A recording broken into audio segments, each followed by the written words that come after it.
representing Florida's 17th Congressional District, Congressman Greg Steube. Congressman, thanks for joining us. Yeah, thanks for having me. Congressman, the video of the mile-long line of cars waiting at the food bank in Texas is just heartbreaking. And it's not just happening in Texas. This is happening in cities across the country. The reality of the economic damage caused by coronavirus it's really hitting homes and Americans and millions of Americans across the country.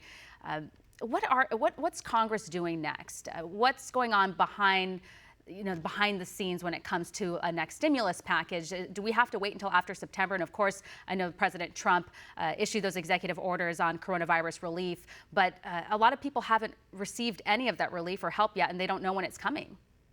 Yeah, some of the challenges that we face as a country right now is we have Speaker Pelosi running the House of Representatives, and she's not willing to negotiate or work with the leadership of our country, the Trump administration, or Mitch McConnell. And so what you have is they're completely unwilling to even do what the president did through executive order to ensure that people continue to get the help that they need, especially those that are unemployed.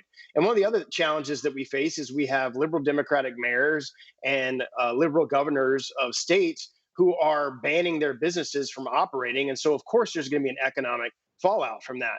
Here in Florida, you can continue to go to Publix, you can continue to go to Walmart, you can do the things that the CDC says to do, keep your 6 feet, do all those type of things to ensure that you're keeping yourself safe, but at the same time not shutting down your entire economy. So when you shut down businesses from operating in your state or in your municipality, that's absolutely what's going to happen. And some of these businesses, quite frankly, will never come back from this.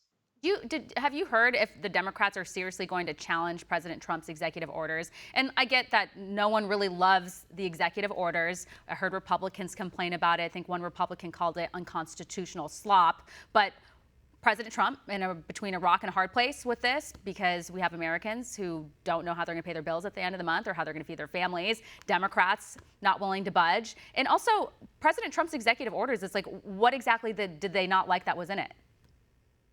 If they do that, I think they are certainly going against the very people that they profess to be supporting and working for. Obviously, people that are unemployed right now want that additional amount of money to be able to compensate for their lack of employment right now. And if the Democrats file a lawsuit against the president's executive orders, I think it's going to be very hard for them to articulate that to the American people as to why they don't want people to get that assistance. Yeah, and President Trump met the Democrats halfway on that. Was it the full 600? No, but pretty darn close, and it was better than nothing. Obviously, that money hasn't reached people yet. For example, one of my family friends, she's a seamstress and she's unemployed. She was laid off and now she's living in Arizona and she gets about $300 a week. So now she just has to figure it all out until that extra money comes through. And it's pretty scary because a lot of people in her situation will probably lose their homes.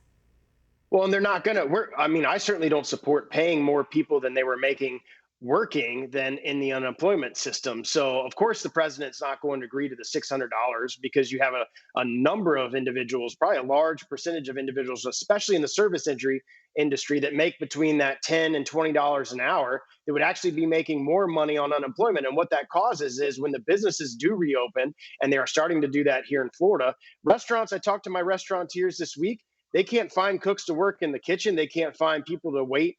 And because they're getting more money on unemployment than they would if they would be working. And so that's a disincentive for them to go back into the workforce. Yeah, and I've talked to business owners who have expressed the same issue, and it's certainly happening in certain industries, that's for sure. Now, you've brought attention to the fact how coronavirus has really exposed how dangerous it is for us to be so reliant on China, especially when it comes to prescription drugs, something we don't really talk about a lot, and a lot of Americans don't realize that it's a scary situation for us.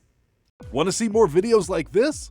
Click on the link below and subscribe to One American News on YouTube, and call your cable provider and kindly demand that One American News is added to your lineup. Call and subscribe today.